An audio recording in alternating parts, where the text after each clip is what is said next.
1 minute ago, Britain stopped breathing. A wave of disbelief swept across the nation as Prime Minister Keir Starmer, standing under the hot lights of a live TV studio, froze mid-sentence.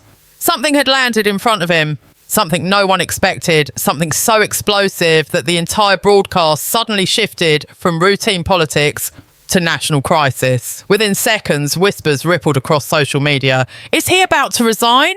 Viewers watched in shock as Starmer's face drained of colour. The studio fell silent and the truth that had been buried for months finally began to surface. The moment the cameras zoomed in, the tension hit like a hammer. Keir Starmer had walked into the studio expecting a normal interview, a safe platform, the usual calm political questions he had rehearsed 1,000 times. But instead, he was handed a sealed document, live on air, by the host, who looked just as shocked as the viewers at home. The studio lights intensified the unease. Every second felt longer than the last. Starmer held the envelope in his hand, almost refusing to open it, as if he already knew that the storm waiting inside. The audience sensed it. Something wasn't right. Something had been hidden, covered, locked away from the public eye. Then it happened. The envelope tore open and the expression on Starmer's face shifted from confidence to disbelief. His lips pressed together, his eyes narrowed, and for a moment he forgot millions were watching. The host leaned forward, asking the question that no Prime Minister ever wants to hear on live television. Prime Minister, is this document real? Starmer didn't answer. He couldn't. His silence echoed louder than words.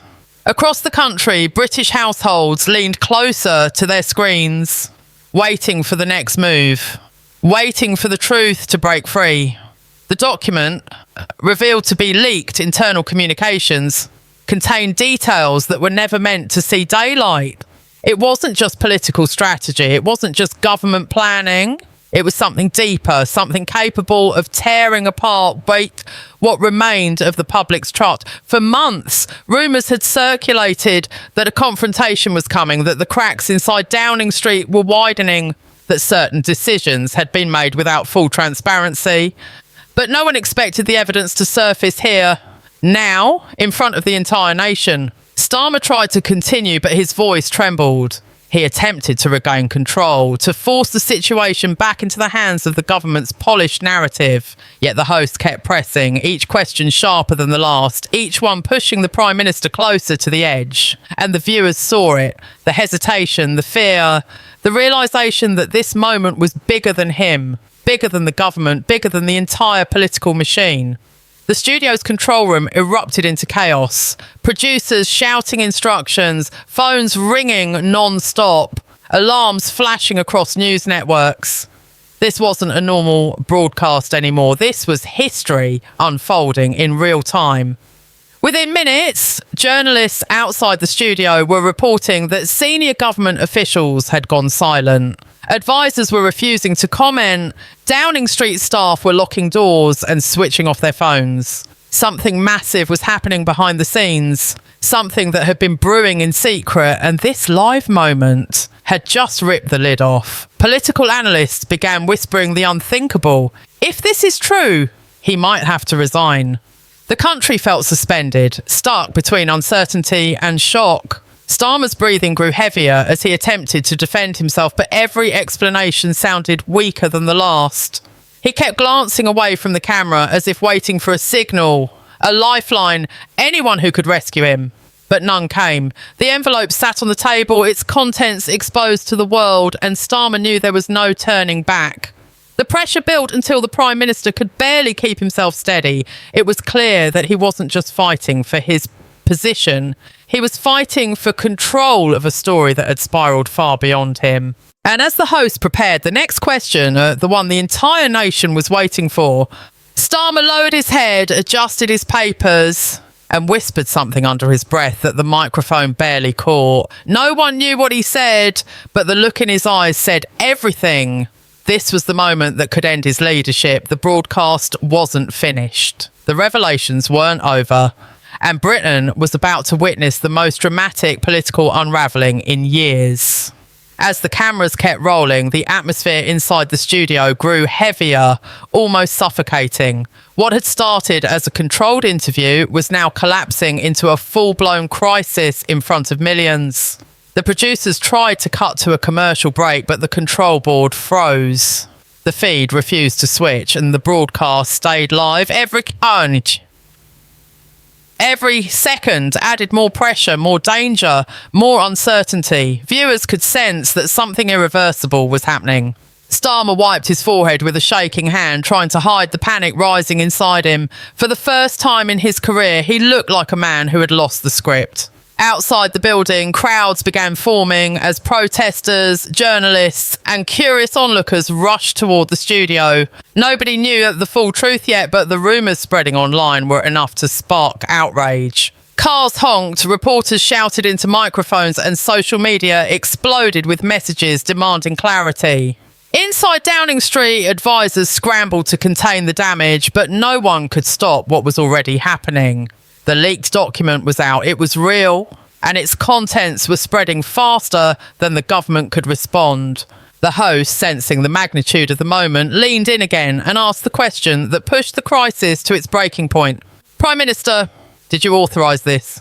The studio fell silent. Even the machines seemed to stop. Starmer opened his mouth, paused, and then closed it again. His silence was no longer confusion. It was addition. A brief flicker of something, regret, fear, or calculation, crossed his face before he tried to speak. But the words refused to come out clean. His voice cracked, and the strength he was known for vanished.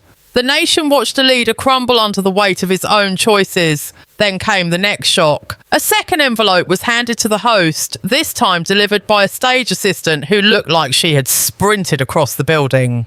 She whispered something into the host's ear. His eyes widened. He lifted the new document gently, as if holding something explosive. Starmer immediately understood. His posture stiffened, and a cold chill flashed across his expression. He wasn't just facing a leak now. He was facing a sequence. Multiple files, multiple revelations, a chain that could drag down everything around him.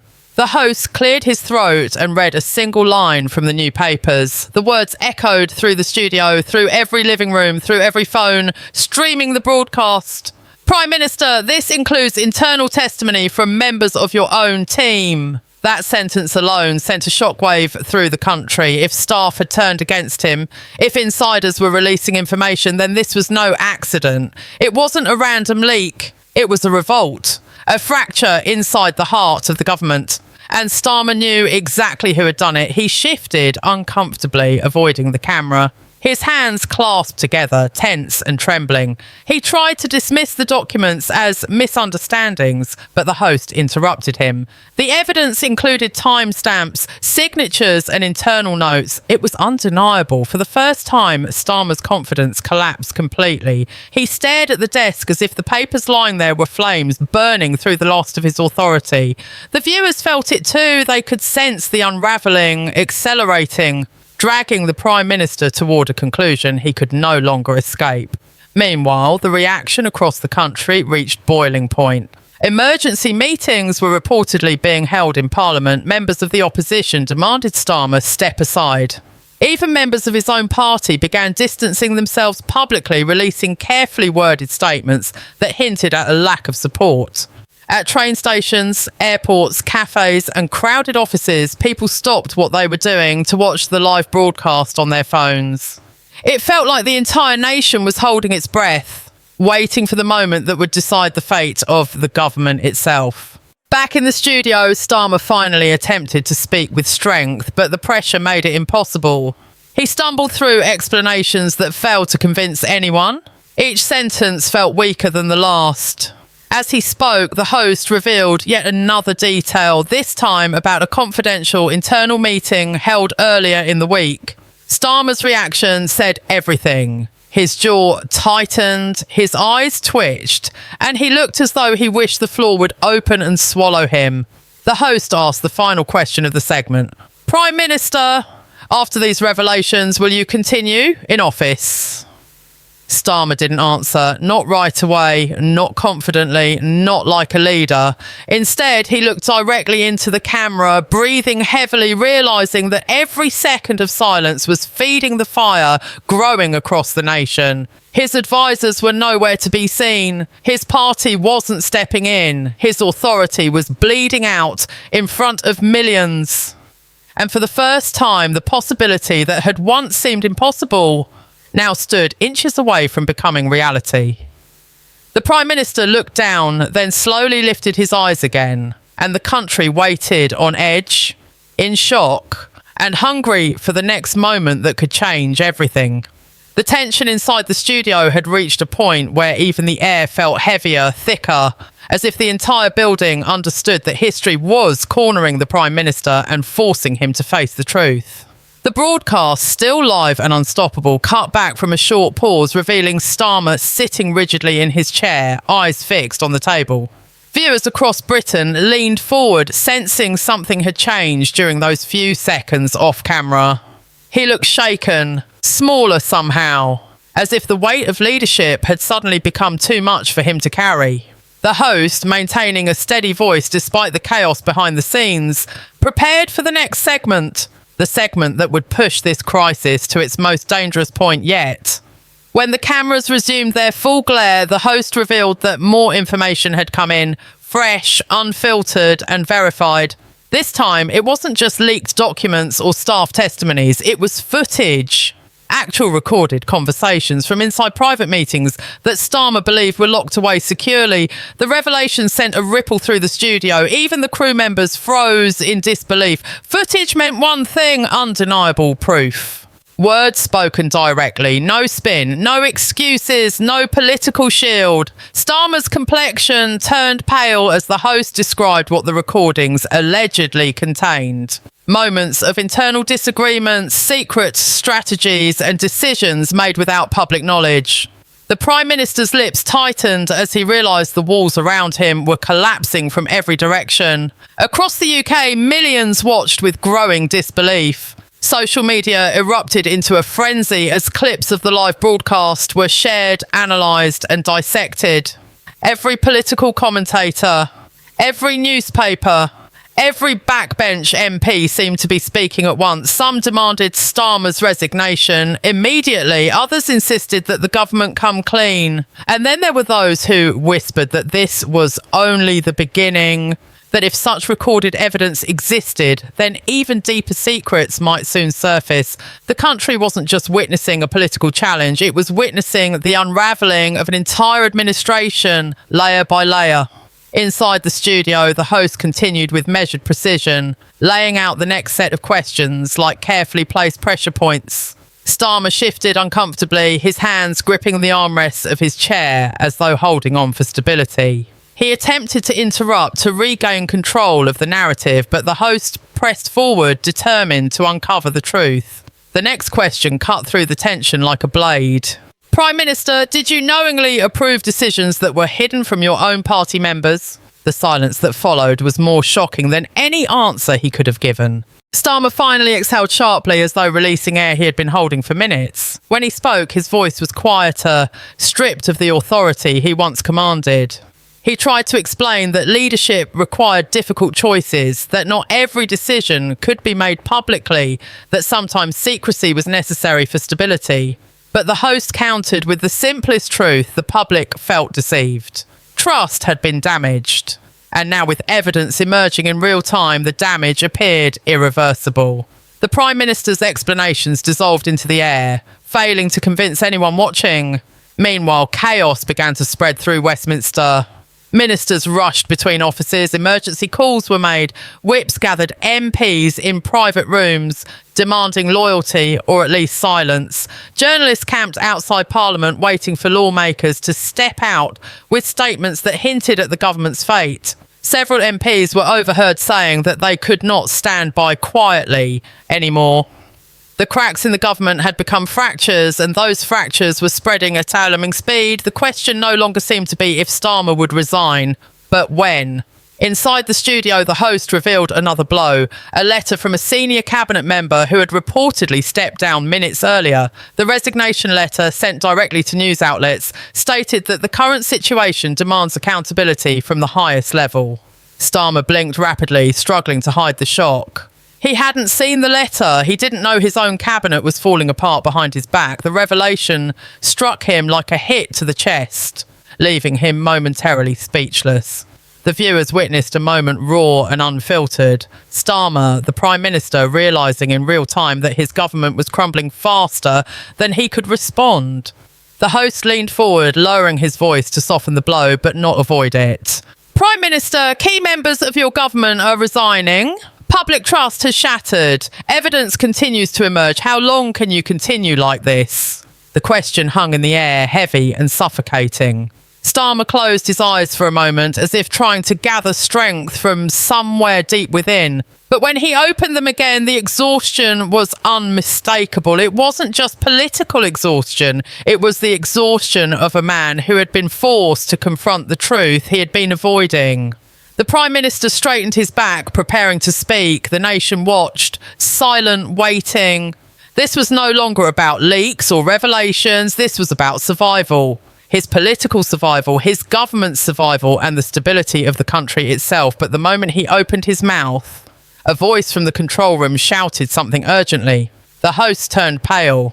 He tapped his earpiece, listening intensely. Then he looked back at Starmer with an expression that suggested the final blow had just arrived. Something new had happened, something bigger, something decisive, and the broadcast was about to reveal it. Live. The host's expression alone was enough to silence the entire nation. Something had entered the newsroom, something so urgent that even the producers, who had spent the last hour fighting to control the chaos, stopped everything. The host adjusted his earpiece slowly, almost fearfully, before turning towards Starmer with a look that made even the Prime Minister shift in his seat. We've just received confirmation, the host said, his voice steady but trembling beneath the surface, that another statement has been issued. And this one is from inside Downing Street itself. Starmer froze. His breathing hitched. It was clear he had no idea what was coming. The studio lights felt hotter. The silence stretched through the room like a tightening rope. The host continued reading, word by word, each syllable pulling the crisis deeper. The statement revealed that senior officials had convened an emergency meeting moments earlier.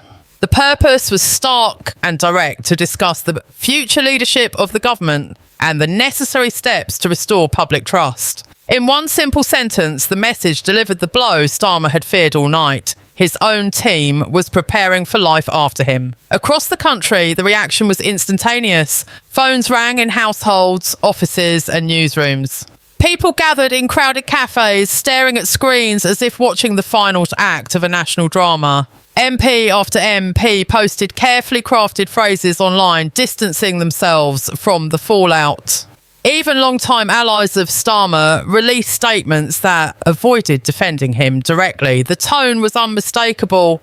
The government had entered survival mode, and the Prime Minister was no longer its shield. He was its liability. Inside the studio, Starmer's face showed the first glimmer of defeat, an emotion he had spent decades avoiding. For a moment, he seemed lost, like a man who had wandered into a storm he could no longer navigate. He pressed his hands together, elbows on the table, and lowered his head. The cameras captured everything. Viewers could see the exhaustion, the fear, the calculation running through his mind. He knew that once Downing Street publicly questioned his leadership, the collapse was no longer a possibility. It was a process already in motion. The host delivered the next update with an even heavier tone, another resignation, this time from a figure so senior that the control room gasped when the name appeared on their screen.